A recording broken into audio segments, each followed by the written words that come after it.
Hello, everybody, and welcome to episode 3 of Let's Talk Comics, where twice every week we're going to be looking at different different comic books and different issues and things that affect this industry that we all know and love.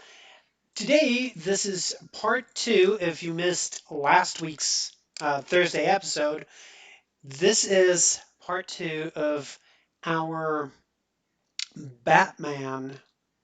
Um, let's talk comics.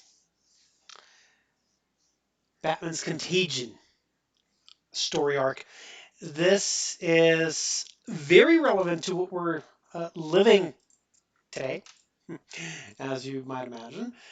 This has everything to do with being locked up, with having, I don't know, dealing with an unknown, a total unknown. Where did it come from? Am I sick? Are you sick? The fear, the anxiety, the well, everything that comes with it. And it has a lot to do with what we're feeling today in the times of COVID-19. Now, there is also more to the story than just simply saying, oh, yeah, this is. This relates to COVID-19 and whatnot. This was in the mid 1990s. This was 1996, fairly close to an Ebola outbreak, and it was a catastrophe at the time. There was this panic and fear, and it led to movies and comic books being made about it. So now, some 24 years later, we are back in having this having this story come back at us. Now, last time we dropped off here, we dropped off in Contagion number 6, or the 6th issue in the 9 issue um, 9 issue story arc for Contagion. Now, it is important to note that the border, the skulls, and everything have been there the whole time. And if we go back here, you can see on the sides the skulls and the macabre. It's all a reminder of what it is. But in this cover, this is a beautiful cover that we're seeing. It is because it captures perfectly the essence of the entire the entire story arc. It is Batman screaming with the Grim Reaper behind him. Now, interesting enough, the way that Batman's arm is right in front of the Reaper's scythe. It's like the Reaper is holding Batman back. Like, you're not going anywhere. And it's a little bit of how Batman feels in this entire story arc. He's constantly feeling like, ugh, I can't I can't do this. I can't fight it. I'm not equipped. I can't punch my way out of this. And it's not something that I can find an enemy and just go looking for him. Yes, I got this. No, it's it's much more. Now, the subtitle, I should say, for this issue is Tears of Blood. And and it deals, as I've already said, it deals entirely with the death and destruction that has come to Gotham City. Now, This one was written by Doug Mensch, and it was penciled by Kelly Jones, and inked by John Beatty, and colored by Greg Wright. As always, there's always this credit that Batman was created by Bob Kane, and it should also say Bill Finger. It's not there. This one was edited by Dennis O'Neil, who was the editor at the time for Batman. This issue, the art, as I've said before, as I said last week, the art, since each of these, we shall call them Batman family comics, has a different team. For example, Jim Ballant is drawing Catwoman. Each comic book has a slightly different take on the Bat and on his costume, which is pretty interesting. And this one, this costume is a little bit more organic than in previous issues of the same story arc. The ears are a little bit pointier, and his hands are a little bit more claw-like.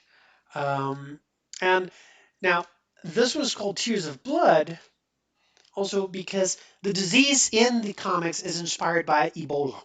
And Ebola is a disease that induces bleeding through the eyes and nose, and it's one of the signs that was that is evident, or makes it absolutely evident that you're sick with Ebola, is the bleeding eyes, and that of course gives title to the story. Now, in this part of the story, Gotham is under quarantine. People have been quarantined in Gotham. The entire city has been blocked off, and this is like a foreshadowing of events that will come, uh, that are a little bit further down the road towards the end of the decade, of the century, and of the millennium, as the 21st century approached, and it's Batman No Man's Land, which this is like the start of the road to No Man's Land, even though there is a story arc that is called Road to No Man's Land. But this is where it really starts, with Gotham being hit by this deadly, deadly disease. What's up, Mr. Mateo, who is joining us again? Thank you for your patronage and support to this little endeavor. Now, as I said before, the last time we talked, they had found a survivor, they had taken a sample of his blood, but right at the end of the previous issue, we were told that we saw the survivor getting killed, and the only thing that's remaining is a vial of his blood. No Man's Land next? Nope. No Man's Land is going to have to wait a little bit longer. After this one, I'm going to go into something other than Batman, um, but I'm not going to spoil it yet. I'll tell you at the end. So we're seeing Tim Drake, Robin come back with a vial of blood from the survivor. He gives it to Batman, and Batman says, "I need to make a vaccine, and we need to work on this." And Robin, who's been out of the country with Catwoman, has just returned, and he's going like, "So, is it bad, huh?" And then he goes, and Batman says, "It's beyond bad." You know? Oh, Mr. Nicholas Lara has also decided to join us. All right. Now, beyond already beyond bad and getting worse by the minute. Right now, real people are dying, and this is interesting because this this morning I saw um, a social media post made by a Colombian news outlet that was saying they're not statistics, they're real people who are dying, and we're going back to 1996. Batman, and we can tell it's 1990s. It's the psychedelic machinery and that hyper microscope with all the gadgets. If this was done today, it would be a piece of equipment about the size of a compact makeup box, where you would just put a sample of the blood and it would do a full DNA analysis and display it on a flat screen, touch screen display. And it's interesting to see how the idea of technology changes from decade to decade. If we looked at, especially in Batman and his gadgets and toys, if we went back to the 80s, 70s, 60s, all the way back to the 1930s and 40s, his technology will always be cutting edge, but cutting edge for Batman is not necessarily cutting edge when we're reading it backwards or when we're reading it from the future, if you will. Now, what I was going on about the relation about this is this dialogue by Batman. He's saying it's bad, isn't it? That's Robin, already beyond bad and getting worse by the minute. Right now, real people are dying, but soon, if the plague isn't stopped, the dead will multiply to become mere statistics. And that is a little reminiscent and a little scary, if you will, of what's going on right now with COVID and the opening of the economy and all those things. As governments are asking themselves, what are we doing? Can we open the economy? Can we do this, or we can't? Um, and it's scary, which is why um, this this story is so poignant and so valid today, right? Um, Now this story is just gonna get worse because well, we're about to learn that this virus is a highly mutating virus, and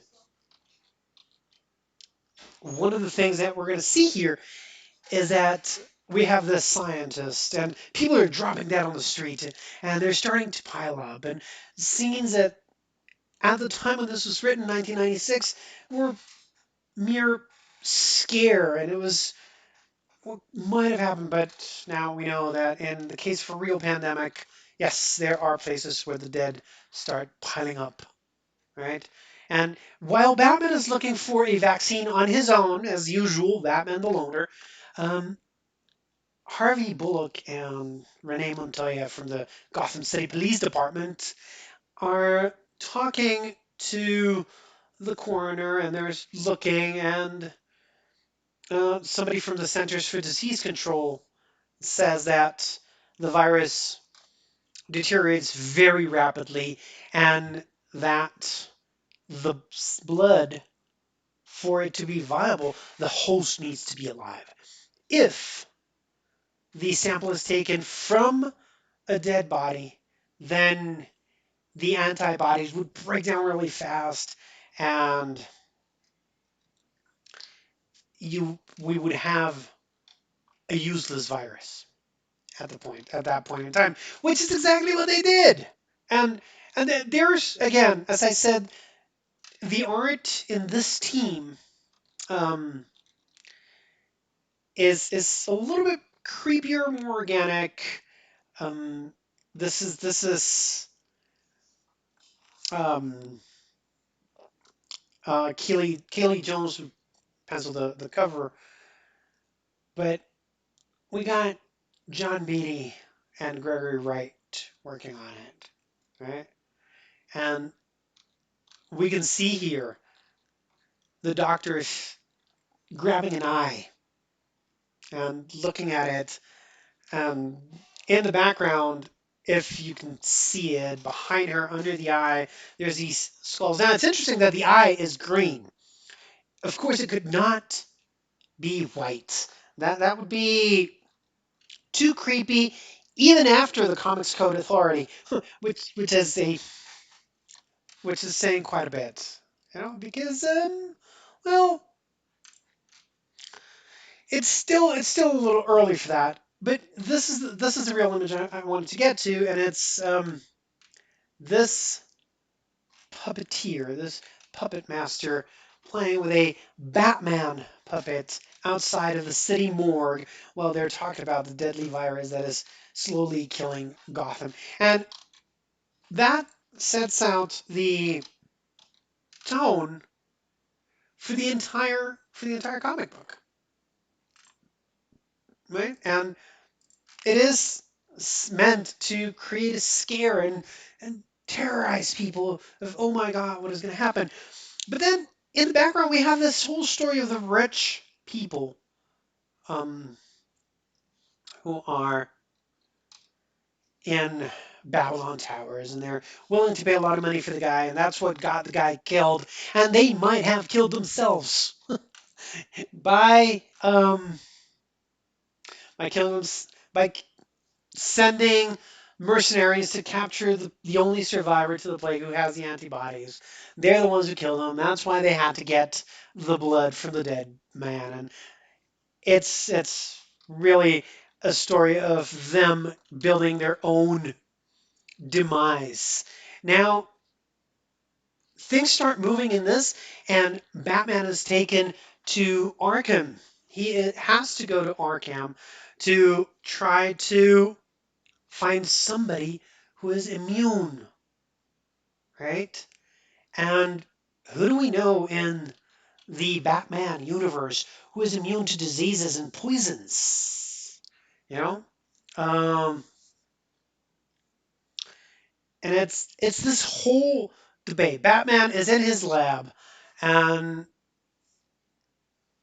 they're discussing. Azrael is involved, Nightwing is involved, Robin. Everybody's fighting it, and Batman is talking about. So he has a possible vaccine, you know, and he says something that is interesting, and it says at this point, facing looters is less dangerous than facing the virus. So this is Batman, the big bad bat. Um, he's afraid of the disease, you know. So soon after, though, to put this into context, Batman has a viable blood sample, not the one that Robin brought, another one that Azrael brought to him, and he needs to wait for somebody to deal with it. So Batman goes to the only person we know in the Batman universe who is immune to everything. It's Poison Ivy.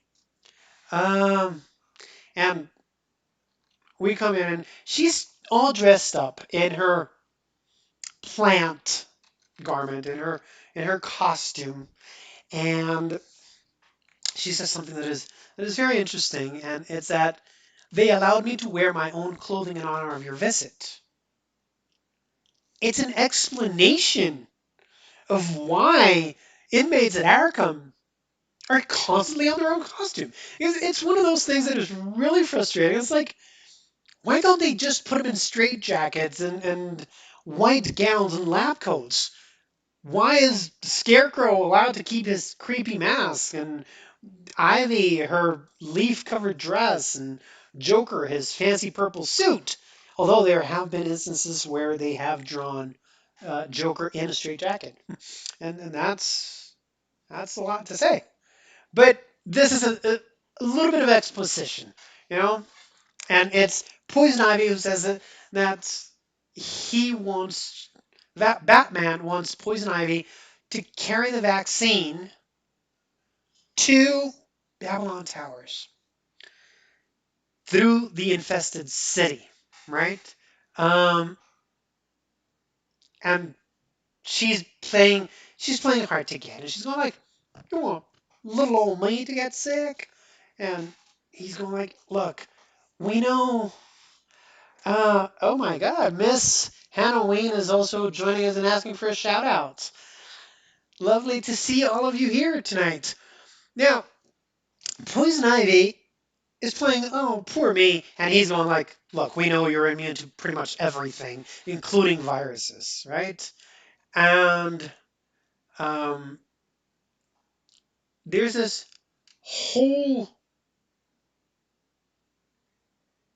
issue here, and if you remember, and if you know who Poison Ivy is, what her goal is, this is a big risk that Batman's taking.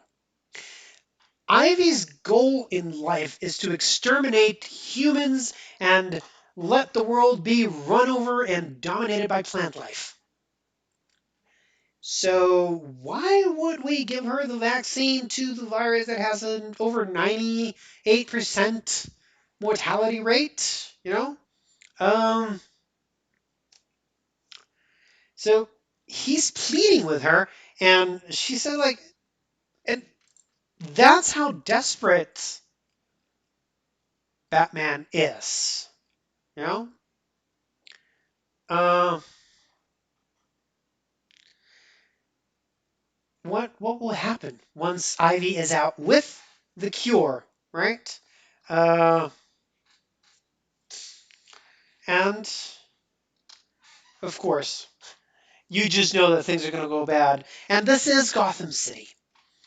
And we're seeing the decline of Gotham into looting and vandalism and violence and everything around the towers. Because people are just, as Nightwing, Dick Grayson says, people are disorganized, demoralized, and scared. And they are without leadership, which is a little bit of something that we've seen in real life situations where leadership is lacking. People will take it into their own hands to keep it there, you know, and we want to avoid that. Now, the mob is going to the towers. The people in the towers, that's where patient zero was. Everybody in the tower is infected. Everybody there is probably going to die eventually.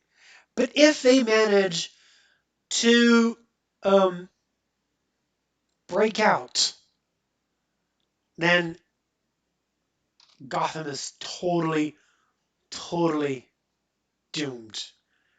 So, of course, what do Robin and Nightwing do? They charge into dozens of rioting and an angry mob. Now, um, Batman needs to make sure that that she has to deliver this, so he goes with her. He can't just uh, lose, let her loose. So he takes her through the sewers to the basement, and he tells her that every exit through of the sewers will be heavily guarded, and she should not try to escape. And there will be a lot of things that could potentially go wrong. And of course, she promises to be a good girl, right? Um, and she asks him something that is like, "So, what if I don't come back? What if I escape? Will you brave the plague to grab me?" And Batman says, "Yes." So he's not afraid. And some of the images that we're seeing um, bring that idea of lack of leadership. And the lack of leadership comes, if you'll remember, from the fact that Jim Gordon is no longer police commissioner of Gotham City. And that is a large part of why they are in such a sorry state. And Bullock and Montoya and everybody have gone to Gordon. Even Batman has gone to Gordon to tell him, like, hey, we need you back. And that just shows us how pivotal of a character Jim Gordon is to the Batman mythos. To myth. Without Gordon, without that le- legitimate backing from the police, um, then Batman is pretty much tied. Hmm? So it is it is interesting to see that here. But let me show you this image of Jim Gordon and Bullock on the left-hand side panel is talking to him. And so the mayor, Mayor Kroll, who is the one who ousted um, Jim Gordon, has been deposed. He wasn't reelected. The people elected Marion Grange after Jim Gordon had been a candidate to be mayor of Gotham City, but he dropped out of the race and supported Marion Grange, which is in large part, the reason why she um, she got elected. So here we can see him and saying, but until Marion Grange is inaugurated as the new mayor, I have no official authority. As far as the police department is concerned, I'm nothing. And again, that gives us that sense of just what kind of person Jim Gordon is. Because he's that law abiding to a fault. And this is the police telling him, like, dude, we need you. Come here. And in the meantime, so these are two stories. And we come into some scenes in Towers of Babylon where things have really, really broken down. And the Huntress, um, Helena Bertinelli, daughter of a mobster uh, who was killed, like most mobsters in Batman stories, um, joins Nightwing and Robin in trying to stop the mob from breaking the walls of Babylon Towers and getting in. And in the meantime, Ivy is inside bidding, asking for bids. She's auctioning the vaccine to these guys who are willing to pay $5 million in 1996 to catch one guy who's alive, not even the vaccine, right? Um, and so she is doing that. And then in the outside, so we have two scenes. We have Ivy in the towers staging an auction to give the vaccine to the people who are there. And then we've got um, we got the scene outside with Robin, Nightwing, and Huntress trying to fend off the people until, of course, who should come and save the day but the Bat himself. And not only is he there, he comes in with style. He comes in with flair. And this is what I was talking about, the organic costume. This is when the cape was essentially comes alive. And there's a reason for this. And it's a reason that is not based on the comic. There's no real explanation in the comic books as to why the cape is like this. It all comes down to Spawn by Todd McFarlane, another comic at the time. That was an independent comic. And it was there where we would see this kind of flow, this kind of motion and movement to capes in general. Now I'm gonna skip ahead a little bit because we have still some issues to cover, but the next issue will bring in another DC character that is not very well known, who's Deadman. And he comes in after we have this little issue here um, that apparently the police haven't been able, and Batman and everybody haven't been able to stop the mob from breaking into the towers. And they don't know if the vaccine is good. And if the vaccine doesn't work, Then, as Batman places it, says it very clearly, the whole city faces death, including any or all of us, meaning Batman, Robin, Nightwing, and Huntress. So there is the next issue of Contagion is not in Batman. It's not in the book of Batman. It's again, as I've told you before, it is a crossover event that spans different books, and this time it moves back to where it started, Batman, Shadow of the Bat, and says, the shadow falls upon Angel of Death. And here we have a very, very different Batman. Very, very different artwork that is than the previous one. We have Jim Gordon and Batman with their backs one to the other, um, and Gordon is holding his gun, a 9 millimeter, up in the air like this, ready to duke it out with God knows whoever. And Batman is looking angry, and his fingers have these claw-like extensions that just make it a little bit like Azrael. This one, again, was written by Alan Grant. It is penciled by Vince Giordano and inked by Ray McCarthy. Colored by Pamela Rambeau. It is, again, edited by Dennis O'Neil. Created by Bob Kane and Bill Finger. It doesn't say so on the cover, but we all know now, and we've gotten used to saying it, Bill Finger is responsible for the creation of Batman, just as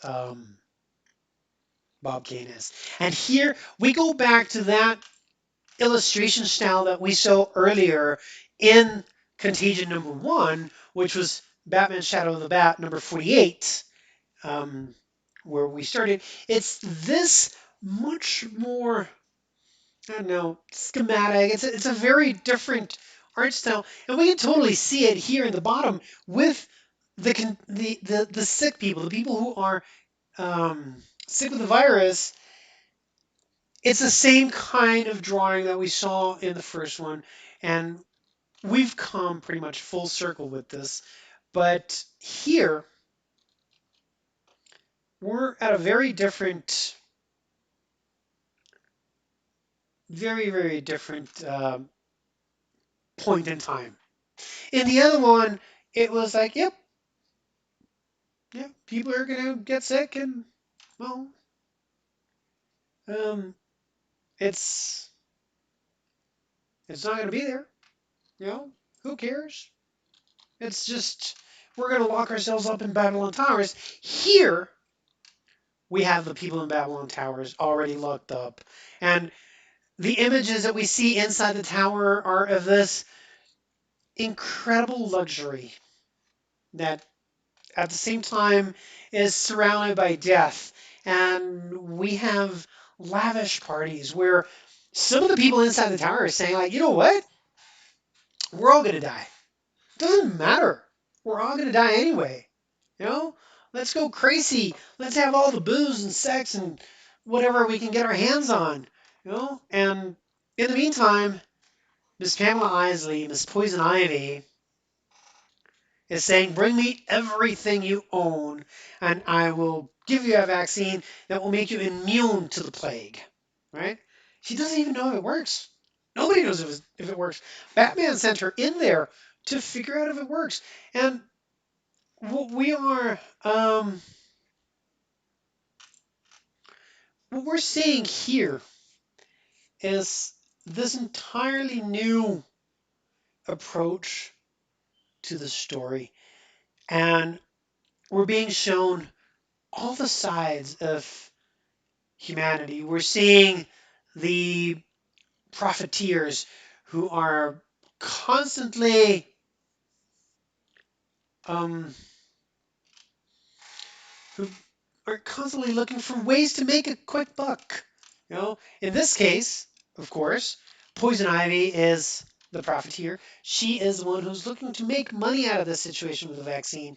But we also have the rich who are isolated in their towers thinking, oh, we're immune, nothing's going to happen to us. We are rich enough to stay here and stay hidden from the virus. But the virus event eventually will um, will come to them and it will kill them, like as I The Mask of the Red Death by Edgar Allan Poe, which is a very similar story. Now, there's another part, which are the burglars, the robbers, the people who are taking advantage of. And if you're seeing, this is a different story than the one we saw in Batman. And that's another one. And here we have a comment that says, "Who would have thought that the reality in this comic would be even remotely similar to our reality today?" Well, that's the beauty of this, is that it's grounded on previous experiences, and we know that this is how people react, and that's why we read comic books. That's why we read novels and we watch movies, because they allow us to see the world differently. And sometimes, just sometimes, they're right. And here, this story in Shadow of the Bat is a little bit more action oriented. It's more towards it's got a different focus. The Batman story focuses very much on the inner turmoil, the conflicts of the character. We see a very psychological story, a very psychological side to the Batman in those stories. But then we come to Shadow of the Bat, and there's more action. Just looking at scenes like this, where they're coming up in a bulldozer, in heavy machinery, and they're using it to shield themselves from bullets that are being fired at them by looters who are taking advantage of the situation to rob a jewelry store. You know, this has nothing to do with preventing contagion or staying away. It has to do with the people who are trying to take advantage of the situation. And here we're seeing that action, and we're seeing Ivy dosing out the vaccine, and we don't know, you know. Um, we have in this instance, we have a writer who is narrating, recording voice notes of what is going on inside. Right? And then somebody in the tower who's already received the vaccine. Oh, another shout out here to my friend Jorge Mendez. Welcome, dear sir. Lovely of you to join us. We're 40 minutes into our stream, and we usually run for an hour and 10 minutes. So we're closing up. So we have this writer who's telling the story from inside, and then people who have been getting the vaccine feel that they're immune, and then one of them sneezes and says, the vaccine, maybe it doesn't work. And and they don't know. Because nobody knows if the vaccine works or not. Not even Ivy, who is giving it out. And we have Jim Gordon, who has been um, convinced by Bullock and Montoya to take charge. He comes in with Detective Brock, Montoya, um, Bullock to take charge of the situation and stop the people from going in. And the reason for trying to stop the people from going into the towers is that if they manage to break the wall, if they release the people who are in the towers, then the infection will spread 1,000 times faster, right? And we have this little scene of guys with crowbars and burning tires and golf clubs and hammers and any piece of hardware they can get their hands on, going against the towers and saying, the city's dying and it's all the rich guys' fault. Like, rich people are to blame for this. And then Jim Gordon does something and he says, I understand your anger. You have every right to it. But do you think murder will do any good? You're human beings, not fear crazed beasts. Channel your anger, report to your nearest hospital or precinct house. Ask them how you can help.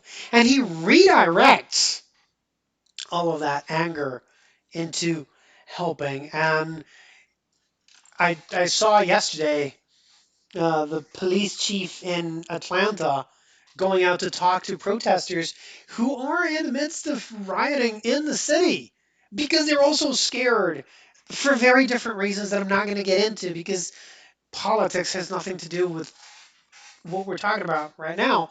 But it's that same kind of leadership. It's that inspiration of saying, you know what? Um, and then he manages to disband it, but then he acknowledges and he says that look, they'll be back. Them or others like them. It's not going to be over that easily, right? And in the meantime, things are still getting worse and worse. And then they realize that it doesn't work, and inside the towers, they decide to attack Poison Ivy. And then she starts kissing all of them using her pheromones and her poison kiss, and you know, and Batman just decides, you know what, I'm going in. I can't stay out here, and he decides to just go in, and then Nightwing tells him like, you're not protected. He says, I have to do it. You know, the vaccine is our only chance of saving the city. We need to know if it succeeded. Or it doesn't matter. We're all dead anyway. And of course, in a very Batman decision, he fires his grappling hook and just charges straight into the towers. Oh. And we have this scene of everybody outside saying, like, hey, we have the police, the looters, and everybody.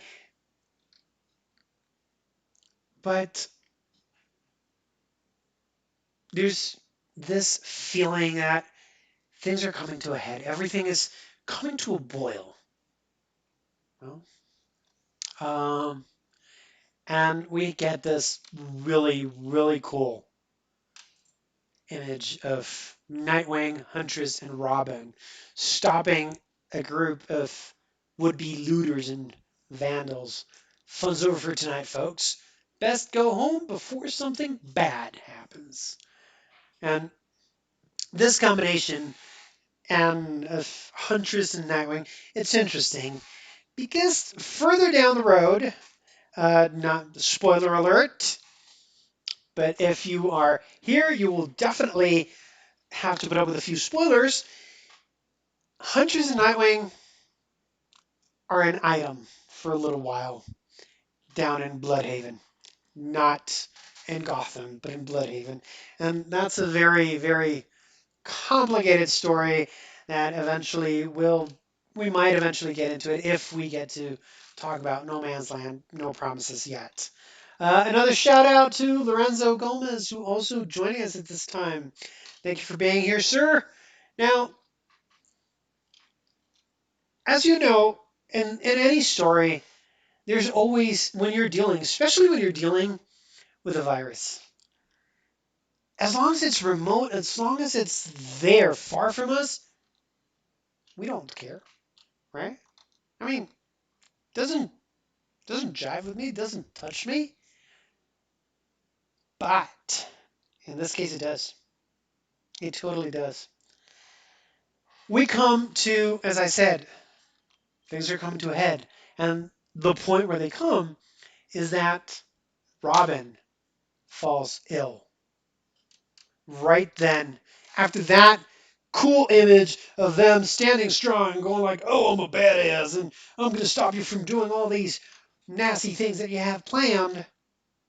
He falls to the ground, sick, right? And the looters are coming. Let's show them something bad. And he's out. He's out like a light.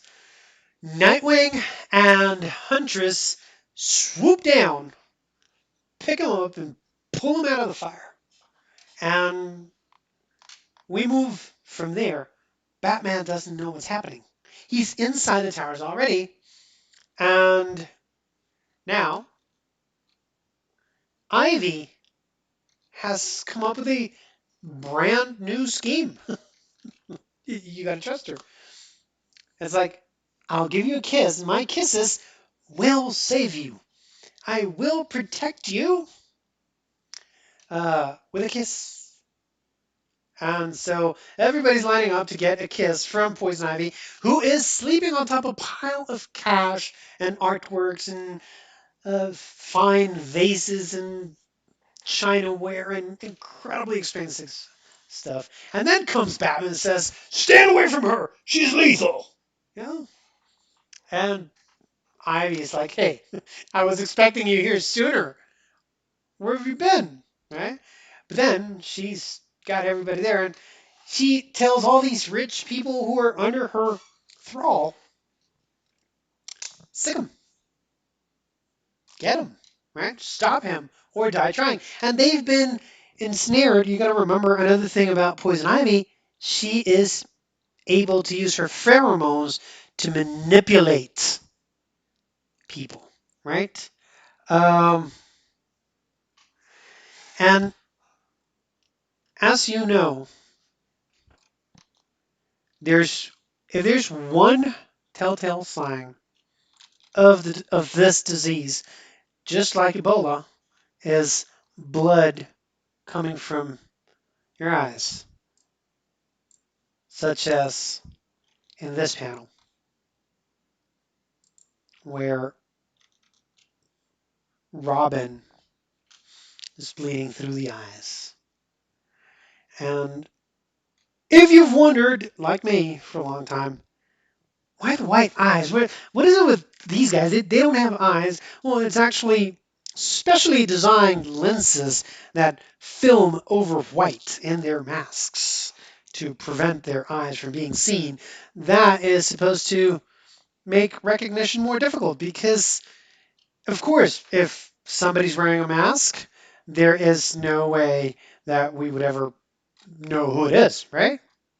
There's just nobody would ever recognize anybody with a mask over their eyes, right? It's one of those things that comic books are never really good at. So, um, we go back to Batman, fights Ivy. Eventually, we get to the real reason why Ivy was doing everything that she was doing.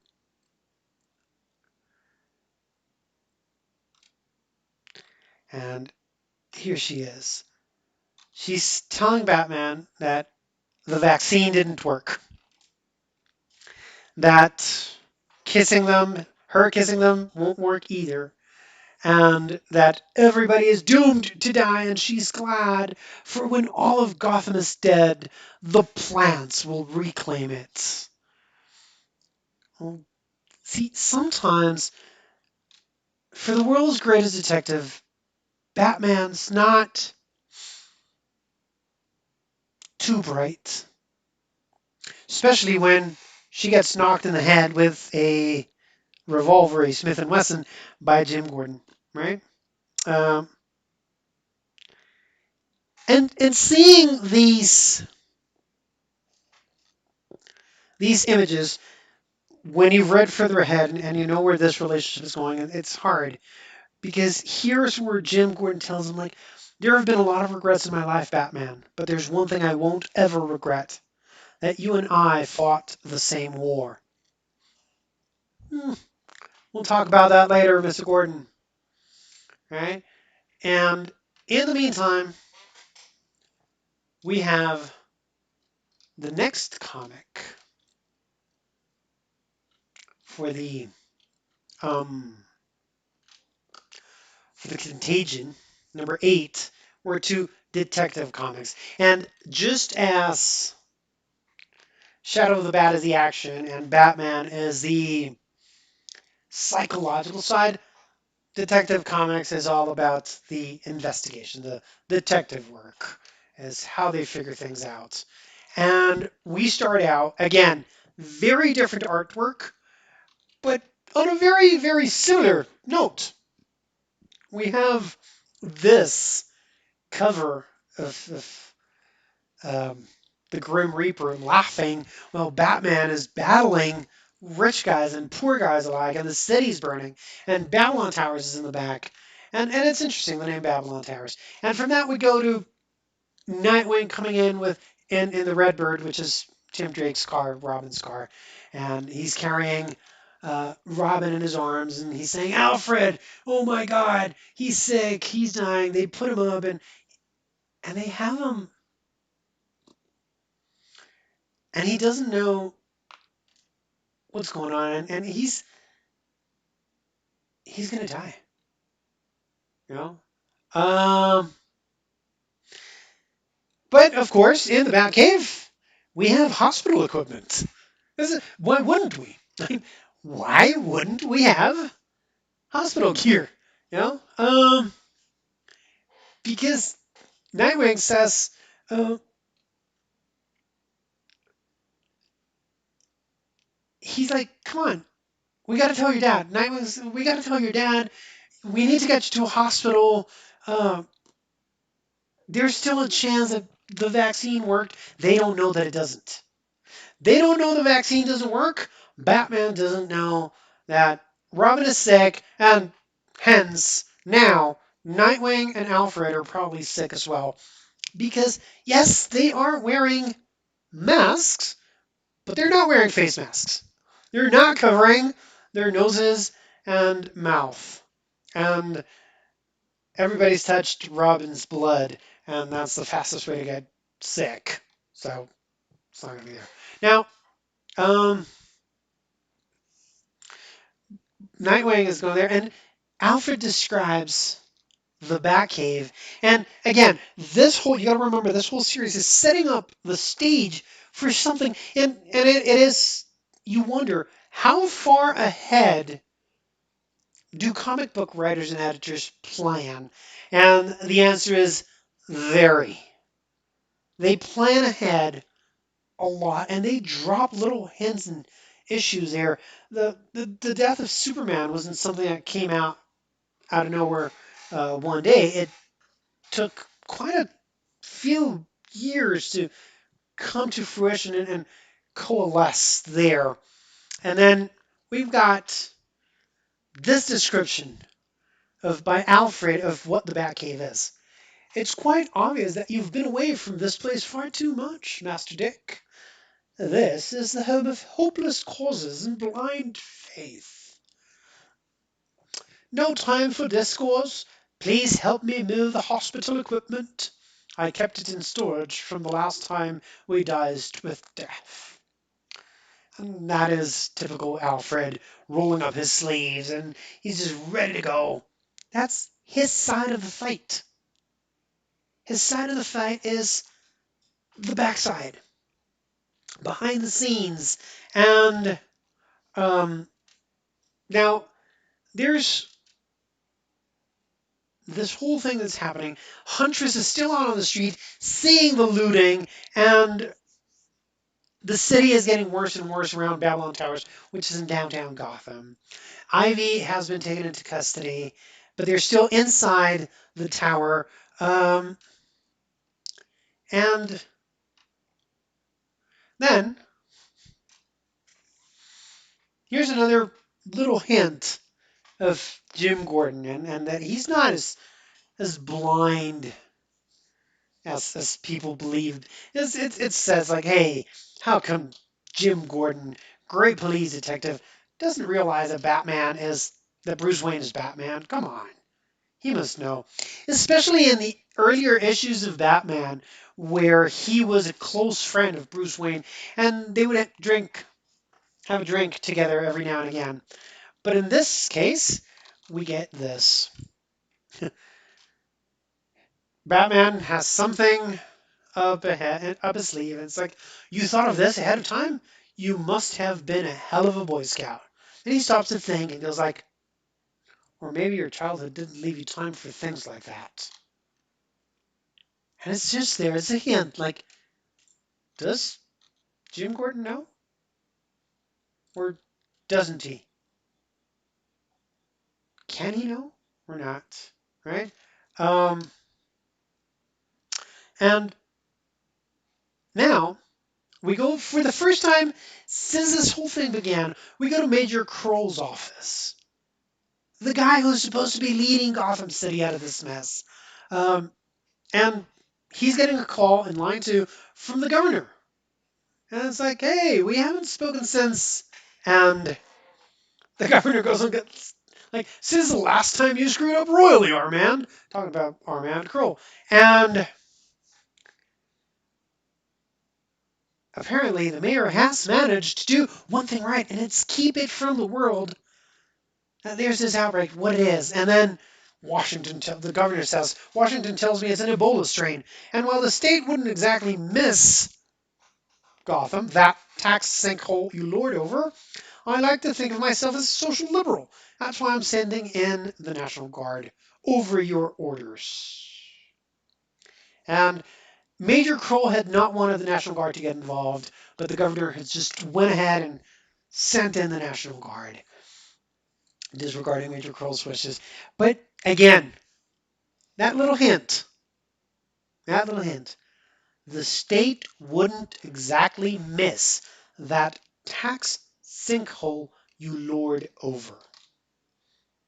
We'll get into what that means further ahead down the road in Batman No Man's Land, if we get to cover it, which I guess I will eventually. Not now, but eventually. Then we go back to Tim Drake in bed in a hospital in the cave, Alfred ministering to him, and he falls asleep, and Dick thinks he's dead. It's this very emotional situation. Um, and we've got Batman in the middle of Babylon Tower seeing everybody die. And people are firing at him, and they're desperate, and they want to get out. They break out a window, and Batman's jumping out of window, which he does all the time. But this time, he's carrying poison ivy slung over his shoulder and Jim Gordon on his other hand, right? And he says, like, don't worry, I'll get us to where we're going in one piece. And we get, again, a very, very cool piece of art where we have Batman with this teeth gritted and his face almost entirely covered in shadows with a cape flowing backwards. And as you can see, it's a very different cape than the one we saw in Batman. It's a very different art. And we've got Poison Ivy wrapped up in a hermetic bag that is specially designed to keep her in hermetically but allow her to breathe. And Jim Gordon is hanging on to Batman's midriff, hang on for dear life, and you can just see his face. You can't see his mouth because of the mustache.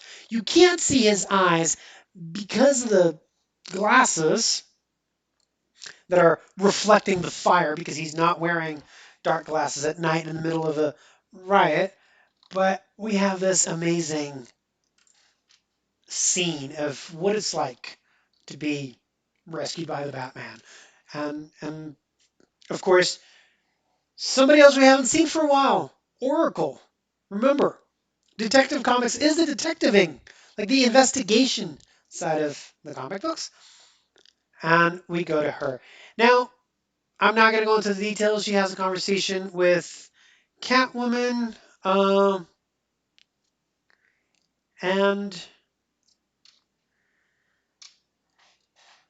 we get to the point where the mayor himself is sick. That's the last in the last few pages. The Major gets sick. Batman finds out that Tim is sick, and he calls the cave and says, "Update me, Alfred, and don't pull any punches." He said, "I don't think Timothy has much more time." Right? So he's on his way, and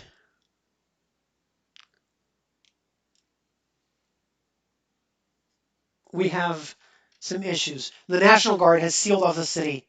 And you got to remember, Wayne Manor is not inside the city. So Batman runs a National Guard blockade, just plows through it and goes straight on, right, to get to where he's going. And even a tank can't catch up to him. And the last scene we have is Tim Drake in bed, sweating, Alfred grabbing his head in desperation and saying, like, "Oh my God, we're all gonna die," you know. And Batman is saying, "It's an enemy we can't see, Dick." He's talking to Dick Grayson. "It's an enemy we can't see, Dick. We can't lock it up or keep it out." At this point, everyone in Gotham knows someone who's been struck down. We'll all share the loss. We'll all be touched. Every one of us. And from that, we go into the scene of Tim Drake lying in bed. All right.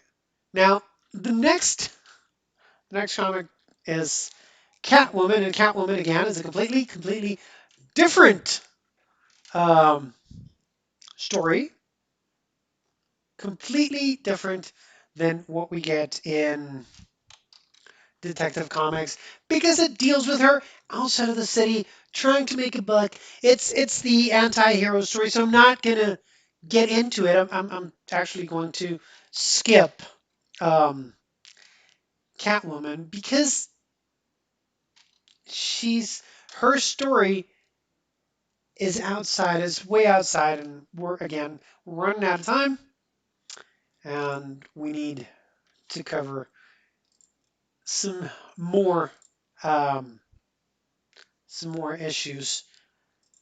But I guess we're gonna go into part three of Batman's Contagion for the conclusion on Thursday, because we still have Catwoman number 32.